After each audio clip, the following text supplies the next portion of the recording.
Excuse me, Professor. I think there must be some a bit problem about the sounds. Can you check, please? Because I mean the participant and I cannot hear the sound clearly. Okay, wait. I think it's okay right now. Please go ahead. Let me just continue.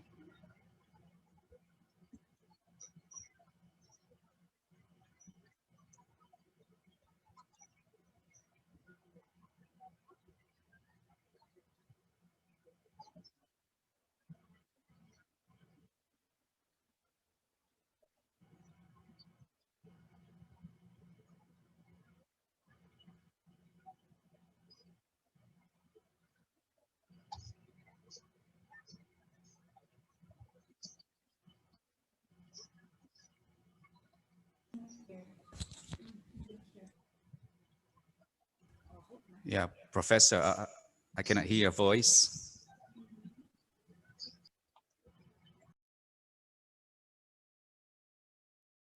Professor, can you just turn? Yeah, you turn on your microphone. Yes, please. Wait.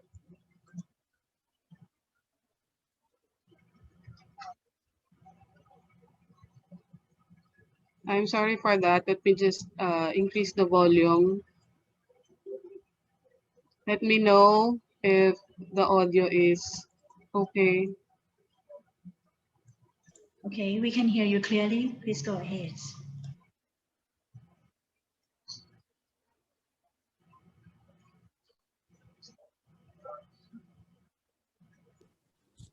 Professor, I think you forgot to share the audio of your computer. Oh, wait. Let me just check.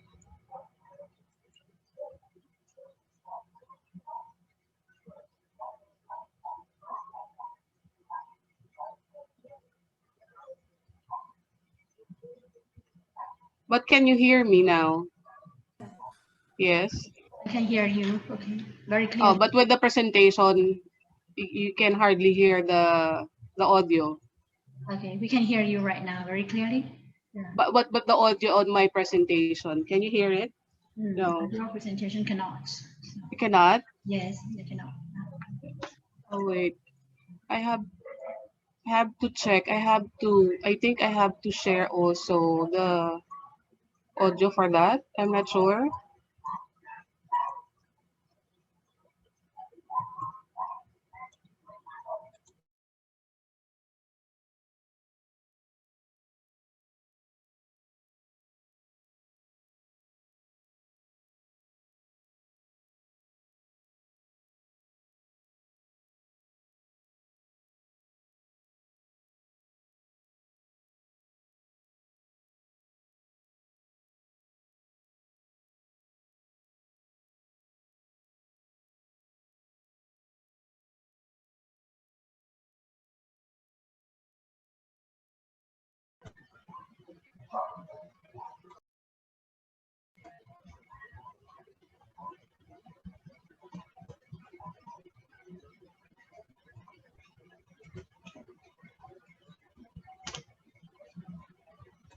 Oh, there. Yes. I forgot to share computer sound. I think I have to restart.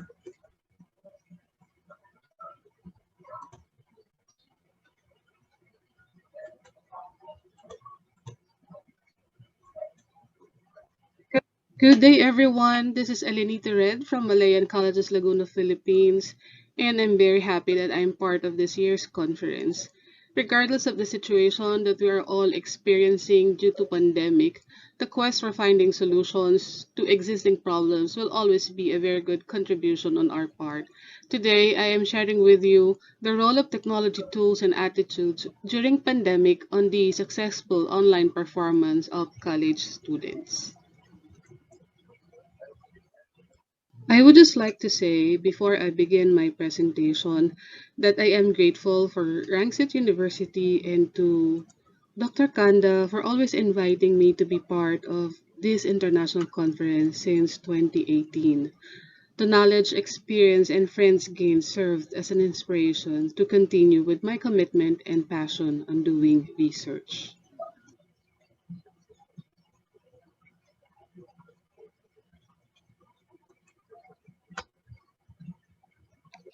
This is the outline of today's presentation. I'll start with a brief introduction as to why the study has been conducted and the main focus of the study, which is the readiness of all participants in this e-learning process. At this point, global cases is now almost 150 million, with deaths of 3 million. And in the Philippines, it is sad that at this point, we have about 1 million cases and 17,000 deaths. This COVID-19 pandemic has adversely impact on all aspects of our social being. In the Philippines, hardly hit is the private school sector. Many private schools can hardly cope with their day-to-day operations that require mounting costs in situations where revenues are unable to match them. These schools are undergoing tests that have become too tough to handle. With this current pandemic that we are having in the Philippines, over 700 private schools offering basic education are not operating this school year, which affects around 3,000 teachers and 40,000 learners. Reasons are low enrollment turnout, transfer of teachers to public schools, private institutions, and also public institutions cannot comply with the department's requirements on distance learning.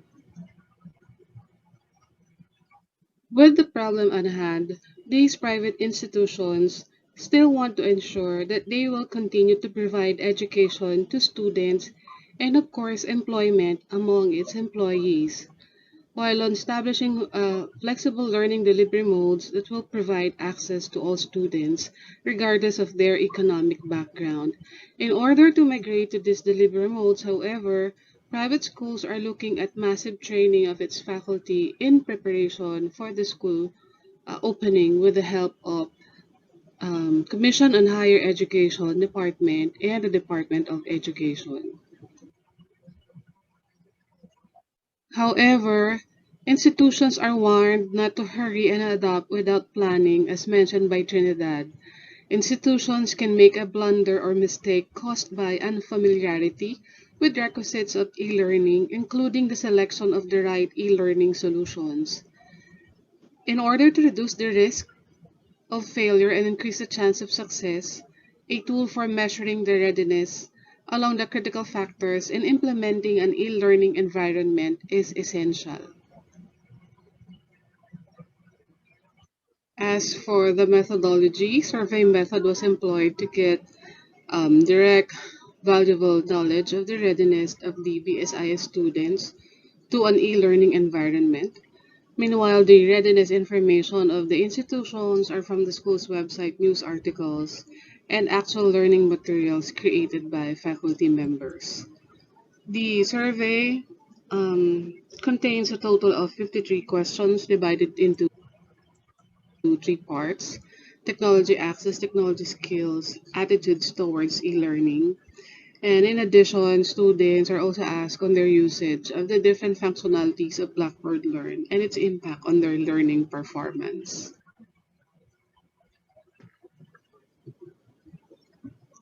Let us now look into the institution's e-learning readiness.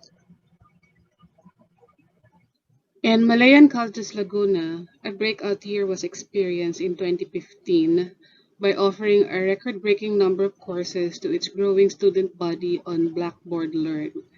And within a year, the technological adoption rate surpassed the institution's anticipated numbers of course adoption. In tandem, MCL's leadership envisioned developing the institution's blended learning capacities by further incentivizing its talented faculty to develop high-quality courses. These are some of the strategies used by the institution, harnessing institutional talents within MCL. So MCL has foregrounded its strategic mission, making from the top with a ground up approach that draws upon the creativity and expertise of its professors and instructors. Second, creating partnerships between experts. MCL's learning design strategy has created transdisciplinary partnerships between experts and between colleges. And the third one is building the community. Interested learners can create animation content as they participate in a feedback loop within the course creation process. Another indicator that the institution is doing its best is through the recognition of Blackboard. The award recognizes those who use Blackboard programs to support and enhance their faculty and staff's training and professional development. This can include anything from creative learning opportunities to on-the-job training in the newest technologies and should display an organization-wide dedication to innovative development program.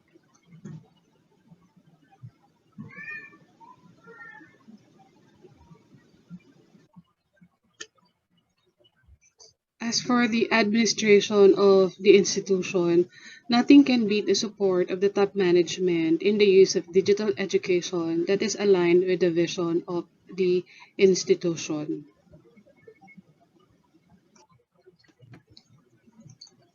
Moving on to the faculty members' e-learning readiness of the College of Computer and Information Science in terms of the use of the different functionalities of Blackboard Learn to cope up with the demand of an e-learning course. To equip everyone with the right technology skills, the faculty members attend seminars on H5P. H5P is an application that enables faculty members to create a rich array of HTML5 content to help promote active learning and student engagement. The Learning and Innovations Office of the institution would also regularly provide webinars on the use of technology and pedagogy in teaching. Currently, we are using Blackboard Learn Ultra.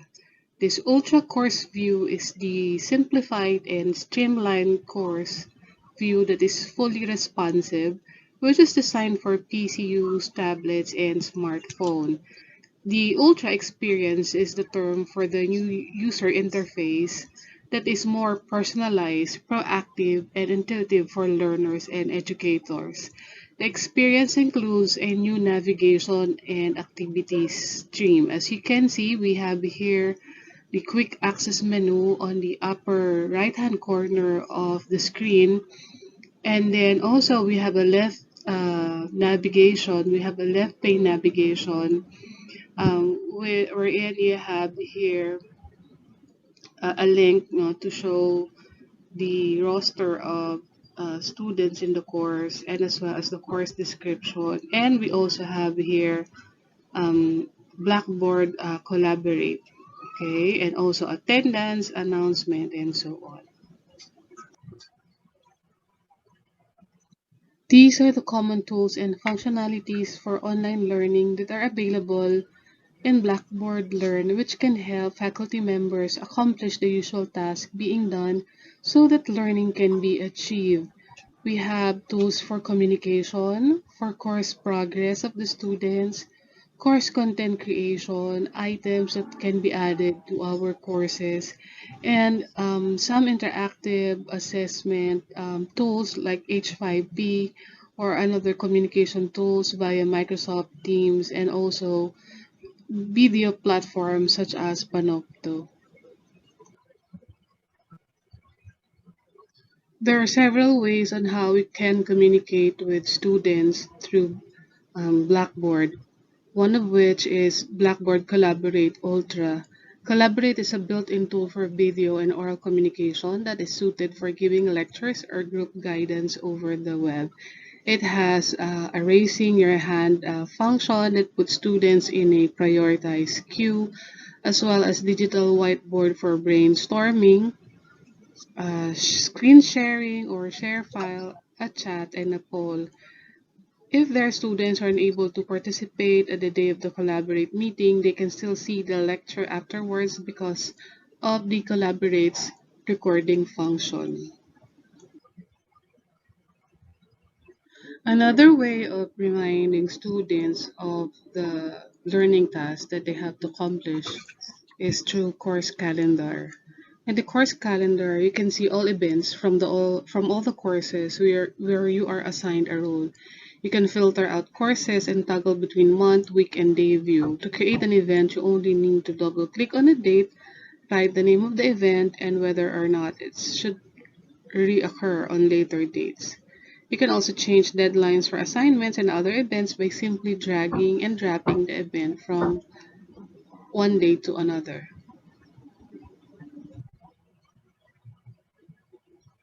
Here is another way of sending information to your students. With announcement, you can efficiently communicate messages to the students in the course.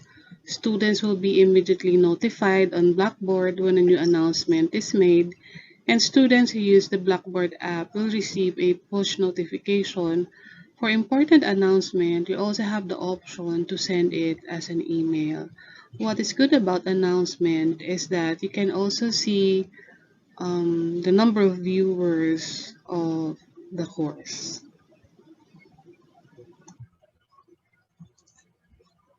If you want to send students private messages, then you can use course messages. These are private and secure text-based communication that occurs within your course among course members. Although similar to email, you must be logged into a course to read and send course messages. Messages activity remains inside the system, and what's good thing about this is that you don't have to worry about email addresses that may be incorrect or outdated. For the course progress of the students, you can make use of Grade Center. So the Grade Center gives you an overview of all grading activities in the course. And in Blackboard, you can manage the activities such as assignment, tests, discussion posts, journals, blogs, and anything that you use or have included in your course content. You can also create grade columns for any activities or requirements you want to grade, such as special projects, participation, or attendance. As for the students' view of their grade center, they will instantly see their course progress when they visit their course grades. This would serve also as a reminder that there are requirements that they need to accomplish. Here is the most exciting part of using Blackboard Learn, which is the course content creation. You can do that in Create, wherein you'll be able to create items such as learning module, a folder, or even a link, a test, or even a discussion forum. Okay, so these are the common elements that you can include in your learning module. Here's an example of a module for a course. To create an interactive course content, H5P was selected in Content Market. Another important technique here is chunk the content into submodules, as you can see here. I have README module 1.4, which is a subtopic, and then another subtopic, which is module 1.5, the project management profession.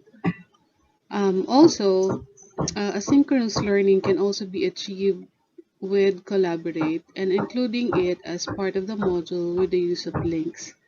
You can also include a discussion forum that can be utilized as well as um, a folder to organize other materials for the course.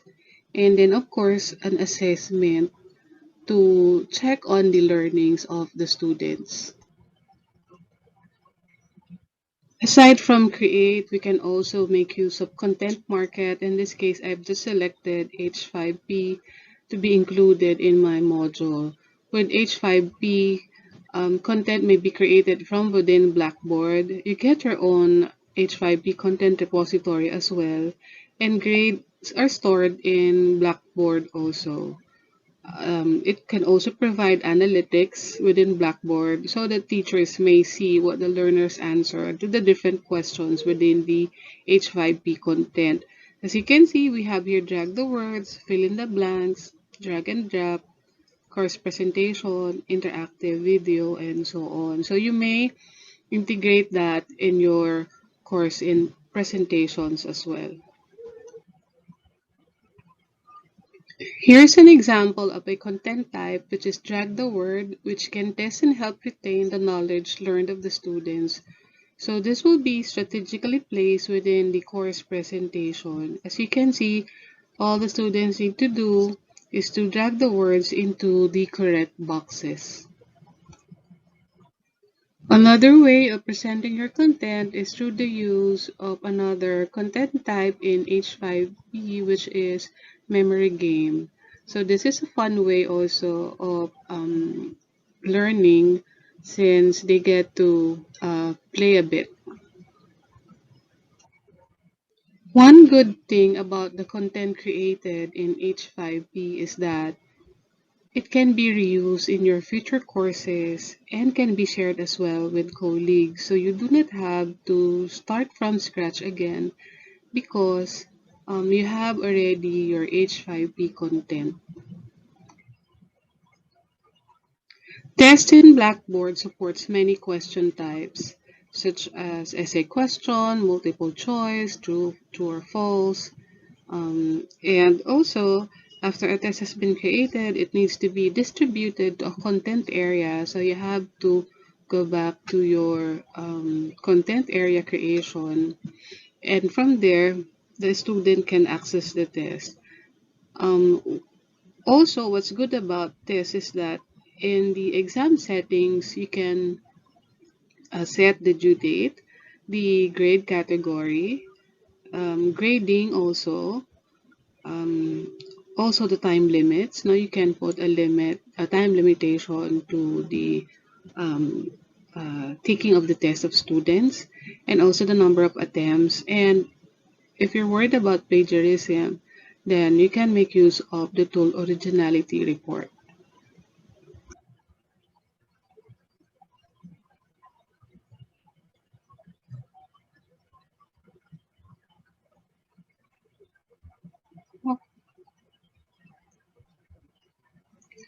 For students' participation and engagement, you can make use of discussion board. So discussion board is a platform where students can ask questions about anything course related. Both teachers and other students can post and comment on the board, which allows the students to discuss among themselves, leaving the teachers free to comment only when necessary. Courses can have a discussion board open for all registered students as well as a discussion board for each course group.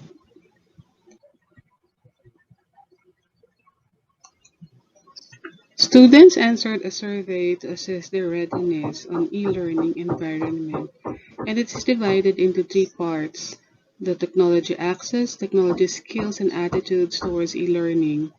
Also, students were asked on their usage of the Blackboard Learn. As for the demographic profile of the students, almost half of the participants are in the higher year and majority of participants are male.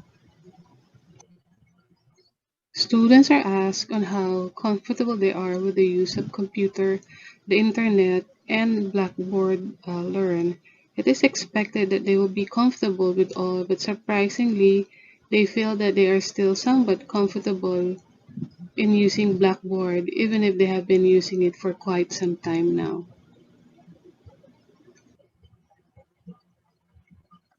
As for the technology access, as you can see, almost all have their own computer and access to necessary software, but more than half do not own or their computer is not connected to a printer. Almost all have access to unlimited internet at home, while half only have access to computer outside their home. Similarly, students have tools that they can use to access websites. They have installed virus protection, and they also use their mobile device to access their online course. As for the technology skills, majority claims that they have computer skills, basic internet skills, and software literacy. However, about one-third of these students have no opportunities to attend seminars or workshops related to online learning activities, which could be the reason why until now they said that they are somewhat comfortable in the use of Blackboard Learn. As you can see, this is already a different story when it comes to the attitude towards e-learning of the students. Um, about half or more than half only said that they are highly independent, able to refrain from distractions and stay on task while working or studying, determined to stick to the studies despite challenging situations, and do not need direct lecture to understand materials, while for abilities, only half said that they are a self-starter. What is interesting about motivation is that majority consider flexibility in time as an important motivating factor in taking an online class. However, only half is still highly motivated and enthusiastic to take an online course, and more than half do not set goals before starting a task. As for time management, half or more than half are struggling in coping with their task. Students are also asked on which functionalities or features of the learning management system that they would usually use. Top answers are the functionalities that would earn them scores or grades, while the least used are the communication tools for them to connect with their teachers. As for the impact of the use of LMS, it's the viewing of their course progress, top the rank with 89%, while only more than half have yet to fully realize the impact of the use of online tools for their learning. For the conclusion, the readiness of all stakeholders in e-learning or online learning is an essential information for its successful implementation. The institution must be able to provide full support in the pedagogy and technical training of their faculty members. However, cautions must be made as to not overwhelm these faculty members since they too are experiencing the pandemic. The faculty members must have a balance of pedagogy and technological capabilities in order to thrive in this e-learning environment. However, they must also assess the current situation of their students because they may be encountering pandemic-related problems too. The students must be open with their current situation, may it be academic-related or pandemic-related concerns, Excuse me, Professor. learning how to handle their time and being focused on their goals, which is to Professor, finish their online. sorry to interrupt. You have 3 more minutes. Okay. Yeah. And these are my recommendations. The institution must provide proper training for faculty members through the identification of their strengths and weaknesses, not because there are available seminars or webinars to attend, they would require them to attend these all webinars, not thinking that they too are also affected by the pandemic, and they have also some worries now when it comes to their family and their health situation.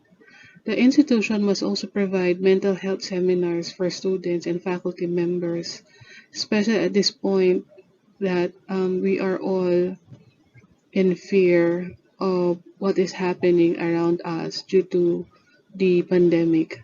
The faculty members must assess themselves and their students of the following: technology access, technology skills, attitudes, and mental health. So there are times also that access in technology and skills or even attitudes are not the problem, but it's the mental health or the stress being experienced now by the faculty members. The students must be able to communicate their current predicament via different communication tools available for them so that they too can find solutions to their problems. And these are some of the references that I use for the study. Again, I'm grateful for everybody for taking the time in listening and joining us on the sixth international conference. And thank you for listening. I have here my email address if you need or if you have some questions regarding the study that I have conducted. Thank you very much, Professor, for your wonderful and very informative talk. So the floor, all participants, if you have any question, you can just turn on your microphone and ask. Or you can leave the message on the chat box if you like. We have 2 minutes, around 2 minutes for Q&A session.